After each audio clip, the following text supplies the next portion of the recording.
के अवसर पर देवताओं को यही सिखाकर वानरों का शरीर धर धर कर तुम लोग जो है पृथ्वी पर जाकर भगवान के चरणों की सेवा करो, ब्रह्मा जी ने बताया।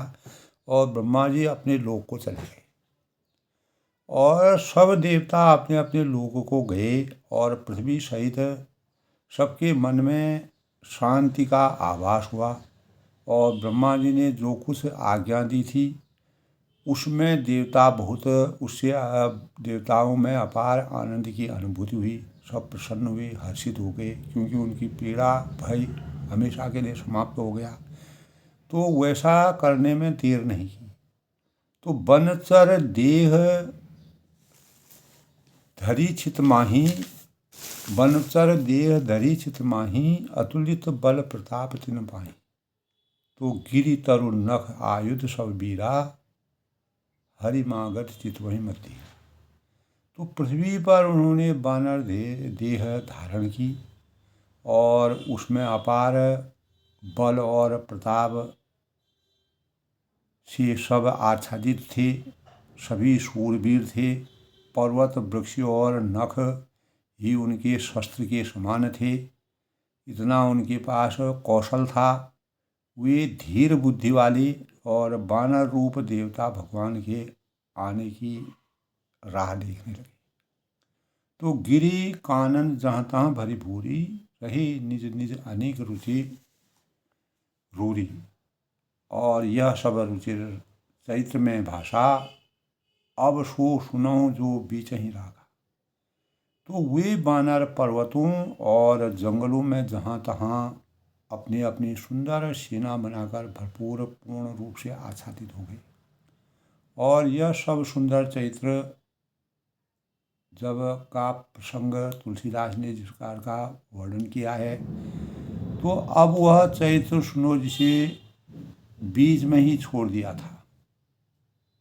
यानी अवधपुरी रघुपल मन रायु, वेद विदित सिंह दशरथ नाऊ, धर्म धुरंधर गुण निधि ज्ञानी, हृदय भगत मति सारंग पानी। तब अवधपुरी में, अयोध्या में रघुकुल शिरोमणि दशरथ नाम के राजा अवतरित हुए और जिनका नाम वेदों में विख्यात था, जो सूर्य वंश के धर्म के धूरी के मानक और गुणों के भंडार और ज्ञान के प्रकांड थे। तो उनके हृदय में धर्म धुरंधर गुण निधि ज्ञानी, हृदय भगत मति सारंग पानी। सारंग धनुष धारण करने वाले भगवान की भक्ति उनकी अंतःकरण में विराजमान थी और उनकी बुद्धि भी उन्हीं में लगी हुई थी, भगवान के श्रवण में लगी थी। संग मुनि ने जिस प्रकार से तपस्या की और उस तपस्या के परिणाम स्वरूप कौशल्यादि तब पायस जो है वह सभी रानियों को मिलता है, उसी पायस के परिणाम स्वरूप उनकी कौशल्या और प्रिय रानियाँ सभी पवित्र आचरण और स्वभाव से सुंदर और गुणवान थीं। तो पति अनुकूल प्रेम दृढ़, हरिपद कमल विनीत, विनीत और पति के अनुकूल चलने वाली थी और श्री हरि के चरणों में उनका दृढ़ आस्था थी, प्रेम था। एक बार भूपति सुनमाही, भय ग्लानि मोरे सुत नाही। तब एक बार राजा को जो है, तो ये भगवान राम जी की लीला थी। तुलसीदास ने इस प्रकार का वर्णन किया है रामचरितमानस में। तो राजा को लालसा हुई कि चौथापन मेरा आ गया है, लेकिन मेरी संतान नहीं है। मेरा राजपाट जो है, जो इतना विशाल राजपाट है, इसका भोग कौन करेगा। तो इसीलिए राजा चिंतित थे कि पुत्र प्राप्ति होना हमारे वंश परंपरा का चलना, हमारे संस्कारों के अनुसार, नीति के अनुसार, धर्म के अनुसार मर्यादित है। तो तब उन्होंने गुरु के घर जाकर के ना की, तो उनके कुलगुरु जो है वशिष्ठ जी थे। तब एक बार राजा ने निश्चय किया कि मेरे पुत्र नहीं है। राजा तुरंत ही गुरु के चरण पकड़ लिए। तब राजा ने अपना सारा दुख सुख जो है गुरु वशिष्ठ जी को सुनाया और गुरु वशिष्ठ जी ने उन्हें बहुत प्रकार से समझाया बुझाया और नीतिगत बातें कह करके धीरज धरने के लिए कहा। धरऊँ धीर हो यही सुतचारी। तो उसमें दोस्तों जो काम आज विज्ञान कर रहा है, जो मनुष्य कर रहा है, देवताओं में इस प्रकार की शक्ति थी। एक बार जब सीता और राम लक्ष्मण वन को जा रहे थे तो माँ सीता को अपार प्यास लग गई और कहीं भी निर्जन जंगल में वन में कहीं भी जल दिखाई नहीं दिया। तो अब बड़ा ही भगवान रामचंद्र जी अंतर्यामी थे। तब वह लक्ष्मण के सामने रामचंद्र से नहीं कह पाए कि मुझे प्यास लग गई है, क्योंकि संस्कारिक जीवन होने से, एक मर्यादित जीवन होने से उन्होंने लक्ष्मण जो उनके देवर थे उनसे कहा कि मुझे प्यास लग गई है, और रामचंद्र से कहा था कि मैं भूखी रहूँगी प्यासी रहूँगी, जंगल में बिना खड़ा हूँ कि मैं चल लूँगी, और मेरे लिए जंगल मुझे आपके साथ चलना है, मैं आपकी सगामिनी हूँ, आपके शादी के बिना आपके मेरा शरीर बेकार है दुष्कर है। तब भगवान राम जी से कहने में उनको संकोच हुआ। तब उन्होंने लक्ष्मण से कहा था, लक्ष्मण जी शेषनाग के अवतारी थे। तो भगवानों में दोस्तों इस प्रकार की उस समय तत्कालीन परिवेश में इस प्रकार की शक्ति थी। लक्ष्मण जी ने जब पानी कहीं नहीं मिला, सीता जी प्यास के मारे परेशान हो गई, तो लक्ष्मण जी ने एक जगह तीर मारा, वहीं पर पानी प्राप्त हो गया। पानी जो है अपने आप ही पानी का स्रोत उनको मिल गया। पानी जल जो है जल का स्रोत मिला, और जिसके परिणाम से सीता जी ने अपनी प्यास बुझाई। तो इस प्रकार की शक्तियाँ दोस्तों, साक्षात शक्तियाँ रामचरितमानस में जिस प्रकार का वर्णन किया था, तो जब भगवानों का अवतार था तो शक्तियाँ विराजमान थी। सत्यता थी, निष्ठा थी, श्रद्धा थी, भाव थी। और आज तो दोस्तों सब कल्पनाएं हैं। आज जो है सब बाहरी वातावरण में देखते हैं, वह दिव्य शक्तियाँ आज समाप्त हो गई, वह दिव्य शक्तियाँ आज है नहीं। और लेकिन ये है कि हमारी संस्कार मर्यादा और यह सृष्टि जब तक रहेगी तब तक मानव कलयुग में, इस समय कलयुग का प्रथम चरण चल रहा है। प्रथम चरण 500 साल का होता है। तो राजा ने अपना सारा दुख सुख गुरु को सुनाया। गुरु वशिष्ठ ने उन्हें बहुत प्रकार से समझाया बुझाया और कहा कि धीरज धरो, तुम्हारे 4 पुत्र होंगे, तीनों लोगों में वह प्रसिद्ध होंगे, और इस संसार में वह इस प्रकार की रचना रचेंगे, इस प्रकार की लीलाएं रचेंगे जिसका तुम कभी भी स्वप्न में भी उसका एहसास नहीं कर सकते हो। तब गुरु ने जो है श्रृंगी ऋषि को, वशिष्ठ ने श्रृंगी ऋषि को बुलवाया और उनसे शुभ पुत्र कामेष्टि का यज्ञ कराया। और मुनि ने भक्ति सहित आहुतियाँ देने पर अग्निदेव हाथ में जो है अग्निदेव प्रकट हुए, और चरु यानी हविष्यान्न कहते हैं, हविष्यान्न खीर दिए हुए प्रकट हुए, पायस जिसको कहते हैं। जो वशिष्ठ कसु हृदय विचारा, सकल काज भा सिद्ध तुम्हारा। और यह छवि बाँट, यह हबि बाँट, देव न बनाई जाई, तथा जोग जय भाग बनाई। तब वशिष्ठ मुनि ने जो है राजा को समर्पित कर दिया, राजा को वह पायस दे दिया। और जो खीर थी हविष्यान्न अग्नि के द्वारा प्रकट हुई, अग्नि अपने हाथ में लेकर के, पवित्र हाथों में लेकर के आई और राजा को उसको समर्पण किया। और राजा से कहा कि हे यानी दशरथ जी से बोले कि वशिष्ठ जी ने हृदय में जो यह विचारा था और तुम्हारा यह सब काम सिद्ध हो गया है। हे राजन, अब तुम जाकर इस हविष्यान्न या पायस जो है वह उसको अपनी मर्जी के अनुसार, अपनी इच्छा के अनुसार सभी रानियों में इसका बंटवारा कर दो। उसी हिसाब से अपना अपना भाग वह ले लेंगी। तब तुमको आपको हर रानी से उस प्रकार ऐसी संतान पैदा होगी। तब कौशल्या जी से रामचंद्र जी पैदा हुए। और सुमित्रा से लक्ष्मण और शत्रुघ्न पैदा हुए और केकई से भरत पैदा हुए। तबहि राय प्रिय नारी बुलाई, कौशल्या जहाँ चली आई। अर्ध भाग कौशल्य ही दीनी, अभय भाग आधी बरनी।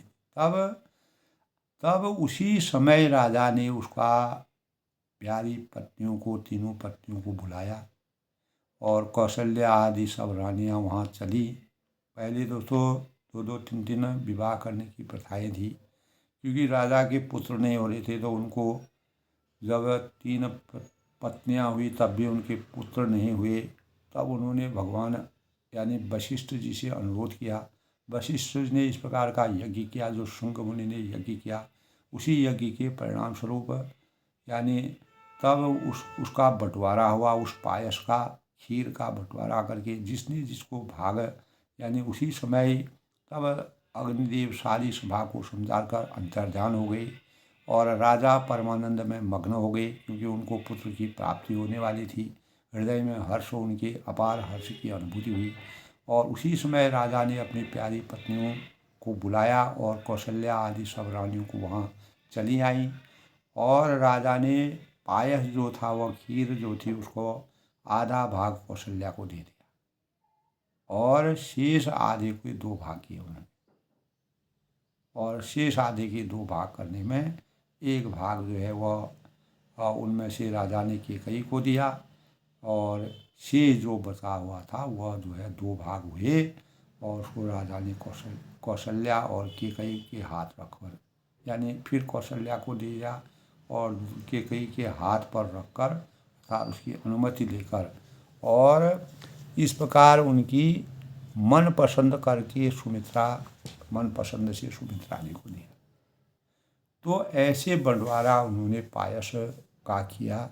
उसी के परिणाम स्वरूप राम, लखन, भरत और शत्रुघ्न इस त्रेता युग में अवतरण दशरथ जी के वहाँ हुआ।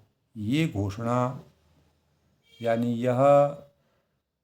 यानी आकाशवाणी हुई थी जब राजा बहुत दुखी थे, परेशान थे। तो इसी के परिवेश में जो है रामचरितमानस में मर्यादा पुरुषोत्तम भगवान राम जी को सबसे बड़े भाई कौशल्या से जो पैदा हुए, उनको सबसे बड़े भाई का दर्जा दिया गया। तो इसी के परिणाम स्वरूप दोस्तों आज के शुभ पंचांग के भावों का वर्णन करते हैं। तो आज का पंचांग दोस्तों, आज 3 फरवरी 2025 माघ माह के शुक्ल पक्ष की पंचमी तिथि और षष्ठी तिथि का आरंभ आज हो जाएगा। उदया तिथि के अनुसार आज बसंत पंचमी का दिन आज भी मनाया जाता है।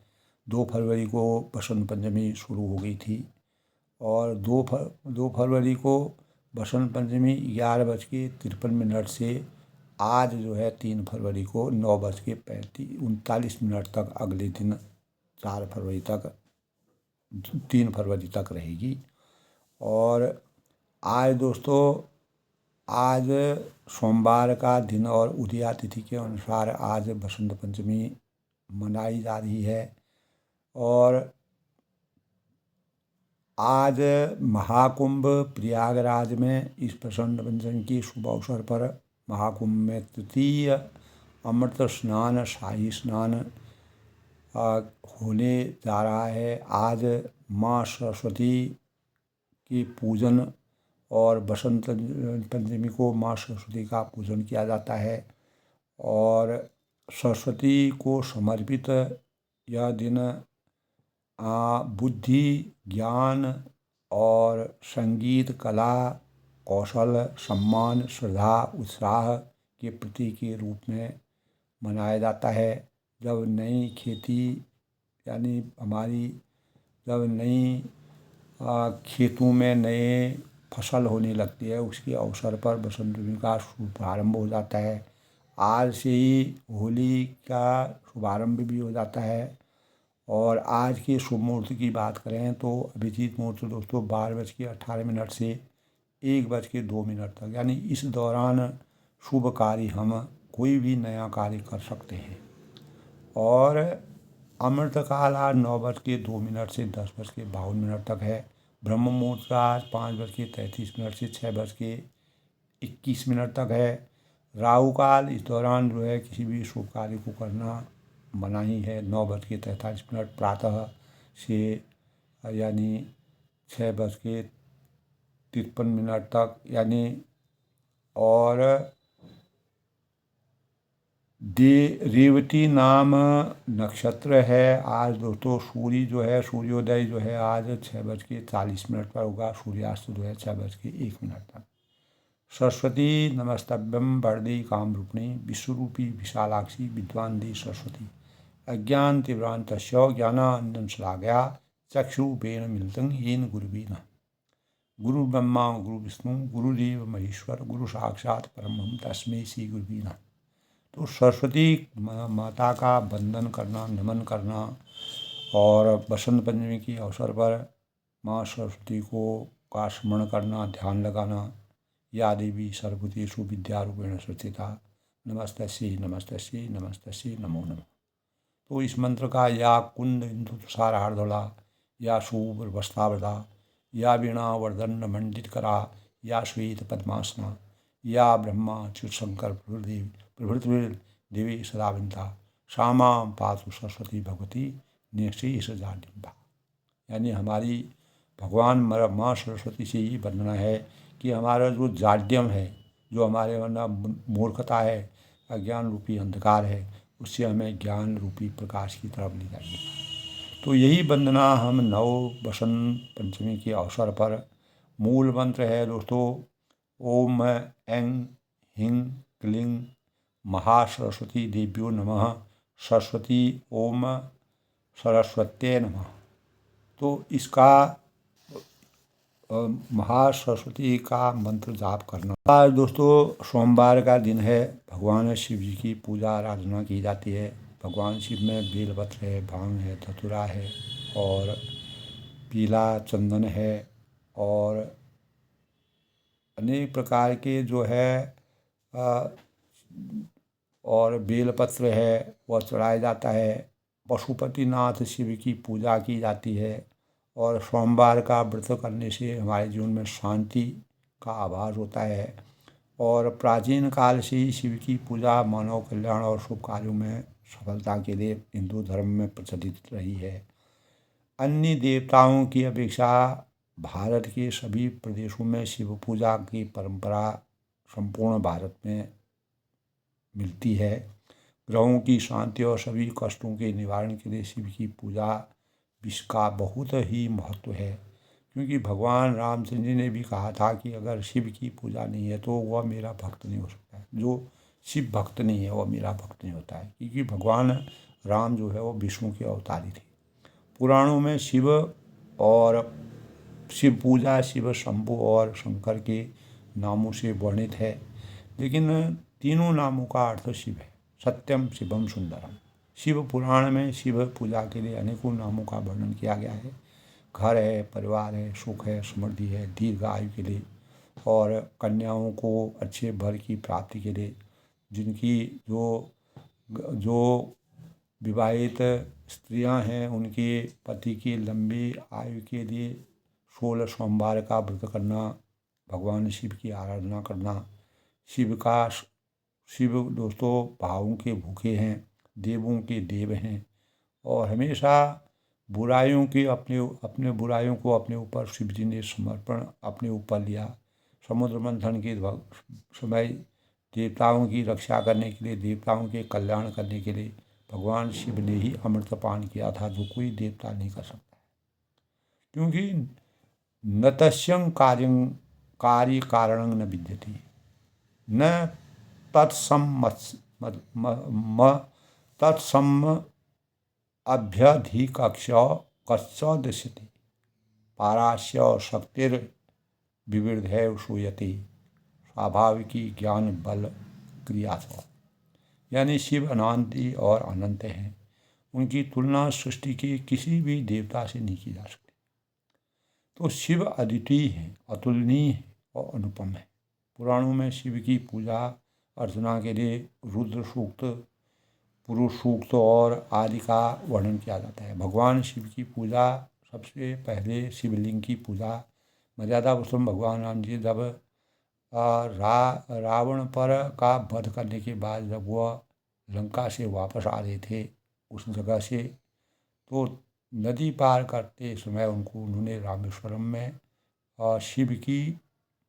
शिवलिंग की स्थापना की और उसी शिवलिंग की पूजा आराधना ध्यान और करने के लिए दूर दूर से आज भी लोग आते हैं और भगवान शिव को मर्यादा पुरुषोत्तम भगवान रामचंद्र जी द्वारा निर्मित उसकी पूजा पाठ करते हैं। तो इस प्रकार दोस्तों हमारे जीवन में अनेक रूपों में शिव हमको सत्यं शिवम सुंदरम के भाव हमारे अंतःकरण में आते हैं। सत्य ही शिव है। तो स्कंद पुराण में दोस्तों वर्णित कथा के अनुसार शिव की महानता को देखते हुए धर्म के वृषभ का रूप धारण किया था, तब शिव का वाहन बनना स्वीकार किया वृषभ ने। तो दूसरे शब्दों में हम यह भी कह सकते हैं कि दोस्तों शिव की पूजा का अर्थ है धर्म की पूजा। तो क्योंकि वाहन के रूप में धर्म शिव के साथ है और शिव के नाम के अनुसार उनकी अलग अलग रूपों की मूर्तियाँ मिलती हैं। यानी तांडवकारी, प्रलयंकारी यानी और नटराज, कल्याणकारी, सभी तरह की मूर्तियों की पूजा का महत्व है। भगवान पशुपतिनाथ की पूजा निर्गुण और सगुण रूप में की जा सकती है। शिव की मूर्तियाँ पृथ्वी, जल, आकाश, अग्नि, वायु, सूर्य और चंद्रमा के रूप में अधिष्ठित है। इस प्रकार भगवान शिव की पूजा से हमें शांति और हमारे मनोवांछित फलों की प्राप्ति होती है। सोमवार के व्रत रखने से, और सोमवार जो है वह सप्ताह का प्रथम दिन होता है, भगवान शिव को समर्पित यह दिन अनेक शुभता का मानक माना गया। तो तब केकई कहन नृपशोदयऊ, रहो सो उभय भाग पुन भयऊ। आज के प्रसंग में है दोस्तों कि अभी समय राजा ने अपनी पत्नियों को उसी समय जब पायस उनको मिल गया तो राजा ने सबको जिसको जो मिलता था उस प्रकार उन्होंने उसी समय राजा ने अपनी प्यारी पत्नियों को बुलाया और कौशल्या आदि सब रानियाँ वहाँ चली आई। राजा ने पायस का आधा भाग कौशल्या को दिया और शेष आधे के 2 भाग किए, जिसमें केकई कहन नृपशोदयऊ, रहो सो उभय भाग पुन भयऊ। और कौशल्या के कई हाथ धरी दीन सुमित रही, मन प्रसन्न करी।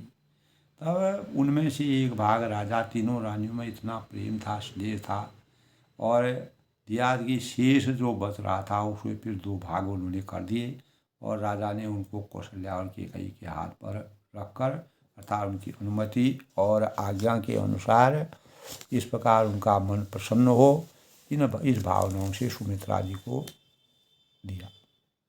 तो यही विधि गर्भ सहित सब नारी, भई हृदय हर्षित हुआ। तो भगवान का आशीर्वाद प्राप्त होगा। भगवान ने उनको अमृत दे दिया, जिसके परिणाम स्वरूप उनका इस प्रकार सब स्त्रियाँ गर्भवती हो गई और उसके बाद भई हृदय हर्ष सहित भारी, तब हृदय में अपार हर्ष की अनुभूति हुई। तो देवता उस समय दोस्तों इसी प्रकार की परिकल्पनाओं से मानव चेतना को जगाने का प्रयास किया। इस सृष्टि का निर्माण कैसे किया जाए, उन्हें बड़ा सुख की अनुभूति हुई। जा दिन तय हरि गर्भ ही आई। भगवान राम जब से चारों भाई अपने अपने माताओं के गर्भ में आए, उनकी लीलाएं ही गर्भ में आई, तब सभी लोगों में सुख और संपत्ति छा गई। चारों तरफ का वातावरण परिवेश बदल गया। मंदिर में सब राजही रानी, शोभाशील तजिन खानी, सुख जुत कछुक काल चले गए हूँ, जहीं प्रभु प्रकट सो अवतार गया हूँ।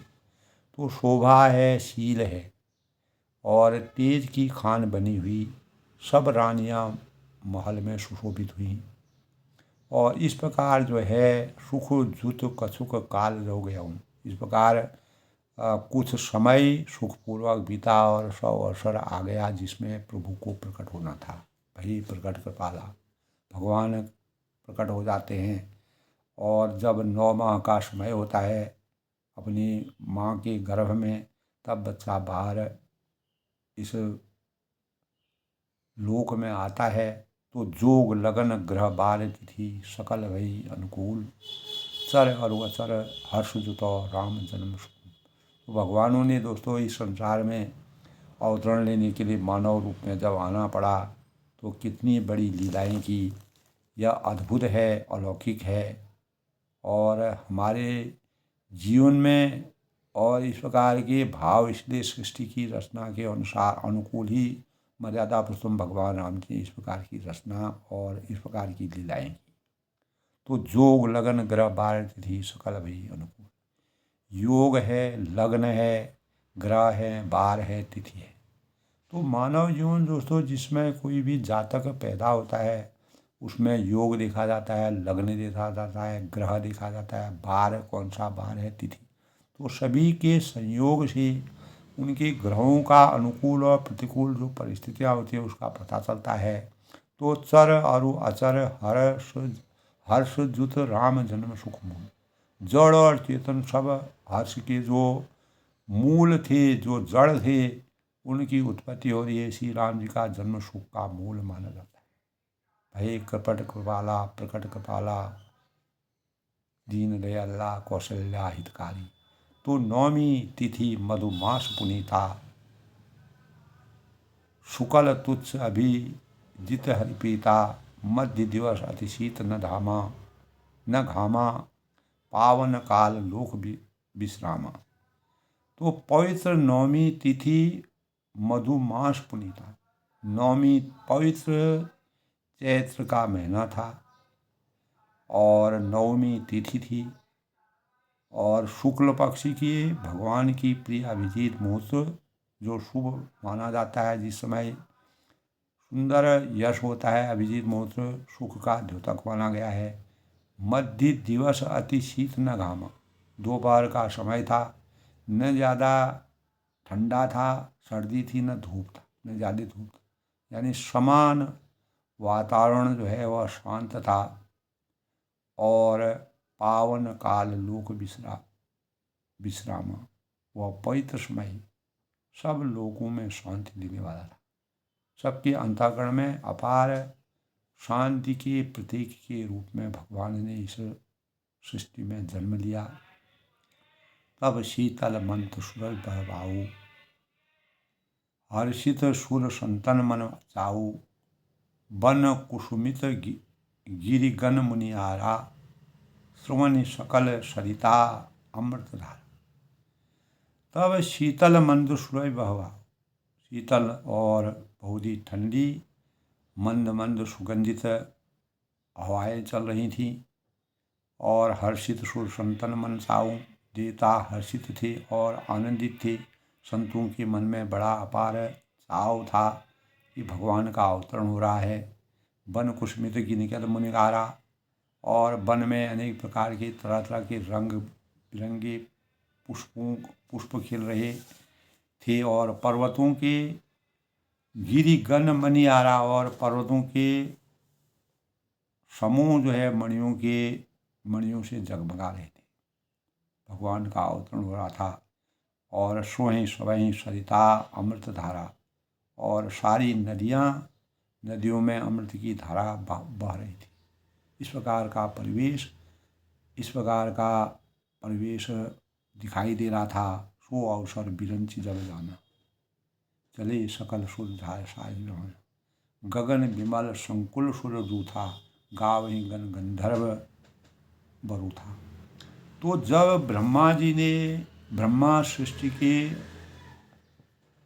रचना करता है तब वह भगवान के प्रकट होने का अवसर जाना, तो उनके समेत सारे चले सकल सुर साज विमाना। देवता विमान सजा कर चले और निर्मल गगन विमल संकुल सुर जो था, और निर्मल आकाश में देवताओं के समूह के रूप में, यानी झुंड देवताओं का समूह जो है भर गया। पूरा स्वर्ग यानी जो आकाश में जो है अपार आनंद की अनुभूति का वातावरण हो गया। और गंधर्वों में गाव ही गुण गंधर्व अरु था। गंधर्वों में अनेक प्रकार के गंधर्वों के जो दल थे, सेना थी, वह गुणों का अनेक प्रकार के मर्यादा भगवान राम जी के गुणों का वर्णन करने लगे। तो बरसई सुमन सांजुलि साजी, गह गहीं गगन दुंदुभी बाजी, स्तुति करहीं नागमुनि देवा, बहुविधि लावहीं निज निज सेवा। और सुंदर मंडलियों सजा सजा कर देवताओं ने फूल बरसाए, आकाश में घमाघम नगाड़े बजने लगे। पूरा वातावरण भगवान के आने में, भगवान जब इस पृथ्वी मंडल में मानव रूप में अवतरित हुए थे, नाग हैं, स्तुति करें नाग मुनि देवा, देवता हैं, मुनि हैं, नाग हैं, गंधर्व हैं, सब स्तुति करने लगे, भगवान का वर्णन करने लगे। जिस प्रकार ब्रह्मा जी ने भगवान के प्रकट होने के लिए यानी स्तुति की थी, जब सब देवता और पृथ्वी तक परेशान और भयभीत हो गई थी, तो बहुविधि लावहीं निज निज सेवा, और बहुत प्रकार से अपनी अपनी सेवा उपहार भेंट में लाने लगी। तो सुर समूह विनती करी, पहुँचे निज निज धाम, जन निवास प्रभु प्रगटे अखिल लोक विश्राम। तो देवताओं के समूह विनती करके अपने अपने लोक में जा पहुँचे, और समस्त लोगों में शांति देने वाले जगदम्बा प्रभु भगवान प्रकट हो जाते हैं। अब वह प्रकट होते हैं। आज के प्रसंग में दोस्तों यही, यानी देवता के समूह विनती करके अपने अपने लोक में जा पहुँचे, अपने समस्त लोगों में शांति का आभास होता है, भगवान का आगमन हो रहा है, और जगत के आधार प्रभु प्रकट हो रहे हैं। कहते हैं कि सबके अंतःकरण में प्रेम रस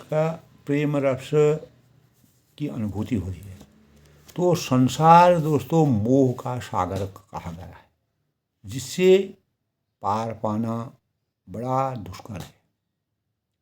तो कोई भी सौभाग्यशाली ही इसे पार पा पाता है, अन्यथा सब इसमें डूबते हैं और जीवन व्यर्थ चला जाता है। रामचरितमानस के प्रसंग से जिस प्रकार ब्रह्मा जी ने स्तुति की, मर्यादा पुरुषोत्तम भगवान राम जी को अवतरण होना पड़ा, और रावण ने जिस प्रकार का अत्याचार किया, क्योंकि उसको उसी प्रकार का वरदान मिला था, उसने उसका पूरा प्रयोग किया, अनुचित व्यवहार किया, मर्यादा पुरुषोत्तम भगवान राम से मोक्ष की प्राप्ति के लिए उसने बैर भावों को जन्म दिया।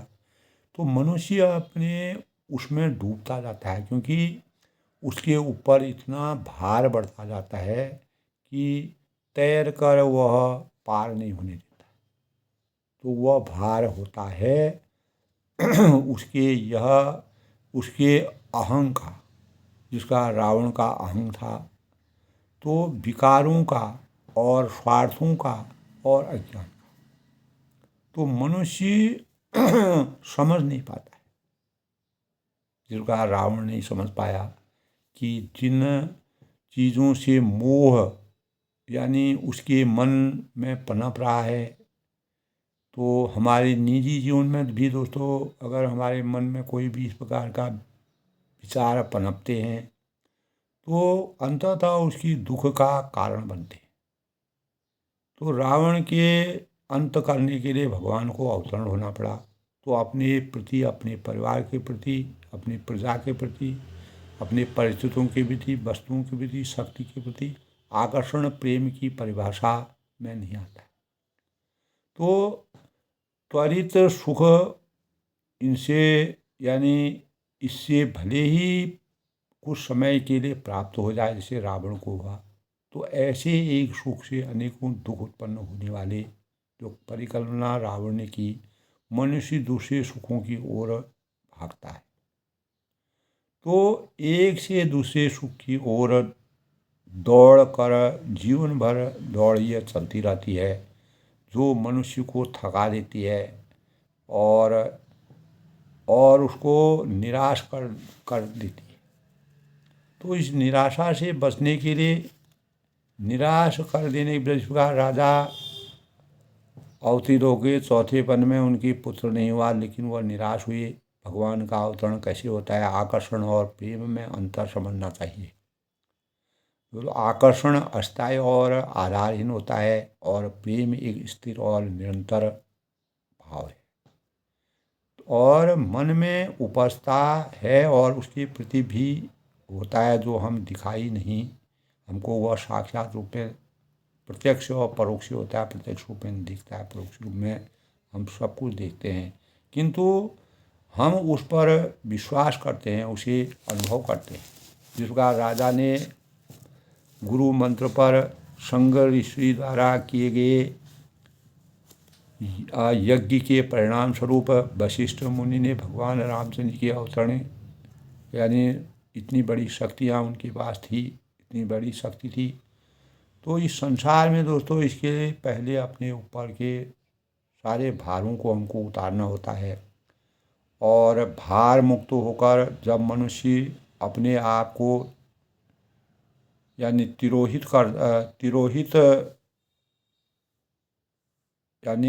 तिरोहित पार होना देता है और परमात्मा की शरण में आकर पुनः समर्पण करता है, तो उसी परमात्मा की कृपा उनके मन को प्रेम के रस से भरपूर कर देती है।